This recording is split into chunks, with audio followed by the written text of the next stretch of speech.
हिंदू धर्म में भगवान सत्यनारायण जी की कथा बहुत प्रचलित है। यह व्रत हर पूर्णमासी के दिन किया जाता है।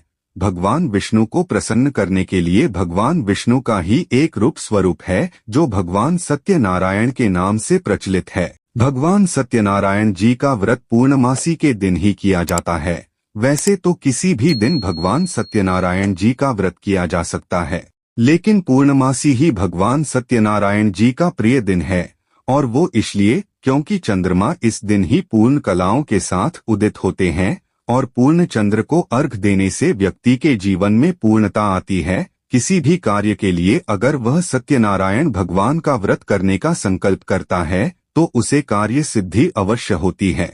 दोस्तों, अब वीडियो में आगे की जानकारी देने से पहले एक रिक्वेस्ट है कि अगर आपने अभी भी हमारे चैनल को सब्सक्राइब नहीं किए हैं तो प्लीज सब्सक्राइब जरूर कर ले। अब आते हैं मुख्य मुद्दों पर कि भगवान सत्यनारायण जी का कथा का उद्भव कैसे हुआ। स्कंद पुराण के अनुसार स्कंद पुराण में लिखा गया है कि सुखदेव मुनि के द्वारा ऋषियों को कथा सुनाते हुए सुखदेव मुनि कहते हैं कि एक बार नारद जी विचरण करते हुए पृथ्वी लोक में आए। पृथ्वी को मृत्यु लोक भी कहा जाता है। मृत्यु लोक में सब प्राणी बहुत दुखी है और वह कष्ट पा रहे हैं। नारद जी इस तरह से कष्ट भोगते हुए प्राणियों की दशा देखकर विष्णु लोक में गए। वह वहां देखे कि भगवान विष्णु जी नागशय्या पर विराजमान थे।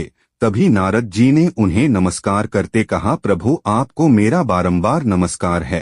तभी विष्णु जी ने कहा, कहो नारद कैसे आगमन हुआ? तुम्हारा जरूर किसी कारण वश आगमन हुआ होगा, बताओ क्या कारण है? तभी नारद जी ने कहा, प्रभु पृथ्वी लोक में समस्त प्राणी मात्र बहुत कष्ट भोग रहे हैं। उनके कष्ट कैसे दूर हो, इसीलिए मैं आपके पास आया हूँ। कृपया करके उनके कष्ट थोड़े ही प्रयास से दूर हो जाएं, ऐसी कोई सरल विधि बताइए। तभी भगवान विष्णु नारद जी से सत्य का व्रत करने का कहते हैं। अगर पृथ्वी लोक के प्राणी सत्य का व्रत करेंगे, और सत्य ईश्वर स्वयं है और प्रभु विष्णु ही नारायण है, इसलिए सत्यनारायण कहा गया है। आथ सत्यनारायण का जो भी कोई व्रत पूर्णमासी के दिन करेगा और पूर्णिमा के दिन चंद्रमा को जल से अर्घ्य दें, घर का वातावरण शुद्ध करें, चौकी पर कलश रखकर विष्णु भगवान की तस्वीर या सत्यनारायण की तस्वीर रखकर पूजन करें, भजन कीर्तन नृत्य गान इत्यादि करें, परिवारजनों को एकत्रित कर सबके साथ प्रसाद ग्रहण करें, तदोपरांत चंद्रमा को अर्घ्य दें। यही एक मृत्यु लोक में सरल उपाय है। जीवन में उसे सफलता प्राप्त होगी और मरने पर मोक्ष प्राप्त होगा। विष्णु जी द्वारा बताए गए व्रत का वृत्तांत व्यास मुनि जी द्वारा स्कंद पुराण में वर्णन करना। नैमिषारण्य तीर्थ में सुखदेव मुनि जी द्वारा ऋषियों को इस व्रत के बारे में बताना।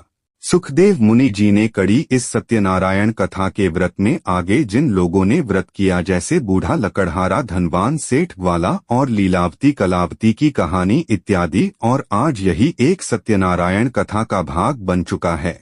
यही है सत्यनारायण कथा का उद्गम, नारद जी और विष्णु जी का संवाद। दोस्तों, कहानी सुनकर कैसा लगा आप प्लीज कमेंट्स जरूर करें। यदि कोई त्रुटि हुई हो कहानी में तो क्षमा करें।